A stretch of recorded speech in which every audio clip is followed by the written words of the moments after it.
के साथ कृष्ण होते हैं ना, अनंत ब्रह्मांड के सारे नक्षत्र सारे ग्रह उनके चरणों में हैं। ये नक्षत्र खराब है, ये ग्रह खराब है। तो ये वाक्य जो मैं बता रहा हूँ ना, ये ध्यान से सुनिए। तो हुआ यूं कि जब भगवान 5 जगह मांगने आए थे कौरवों से, कहा था कि 5 जगह दे दो, पांडव आराम से रहेंगे, तुम आराम से रहना, कोई झगड़ा कोई विवाद कोई युद्ध नहीं।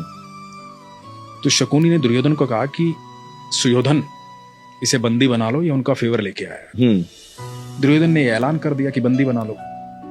अब ठाकुर जी को कौन बंदी बना सकता है? तो पहली बार ठाकुर जी ने अपने जीवन काल में पहली बार वो ऊर्जा दिखाई थी, वो लाइट दिखाई थी कि मैं हूं को। अब उसके बाद कृष्ण वहां से चले गए कह करके कि अब युद्ध होगा। और धृतराष्ट्र ने राज ज्योतिषी को बुलाया ये जानने के लिए कि क्या होना चाहिए, क्योंकि उन दिनों एस्ट्रोलॉजी बिल्कुल, और आप सोचिए उस समय कितने प्रखंड पंडित होते होंगे। प्रखंड बहुत, मतलब बहुत ग्रह नक्षत्रों की दशाएं कैसे बता देते होंगे। बिल्कुल बिल्कुल। तो राज ज्योतिषी को बुलाया, राज ज्योतिषी से पूछा कि क्या करना चाहिए बताओ। तो राज ज्योतिषी ने कहा कि महाराज सुयोधन की कुंडली में राजयोग, कोई हरा ही नहीं पाएगा, निश्चित तौर पर विजयी होंगे, निश्चित तौर पर राजा बनेंगे, आप युद्ध करो। और सिर्फ इस बात पर युद्ध का ऐलान हुआ और युद्ध शुरू हुआ। अब धृतराष्ट्र लगातार चिंता में था। 8 दिन बीत गए, आधी सेना निपट गई थी कौरवों की।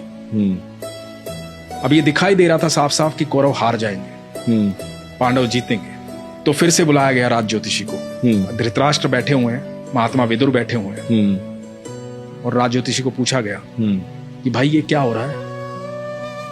तो कह रहा था कि सुयोधन राजा बनेंगे। अब तो 8 दिन बीत गए, आधी से ज्यादा सेना निपट चुकी है हमारी। तो पता है राज ज्योतिषी ने क्या कहा था?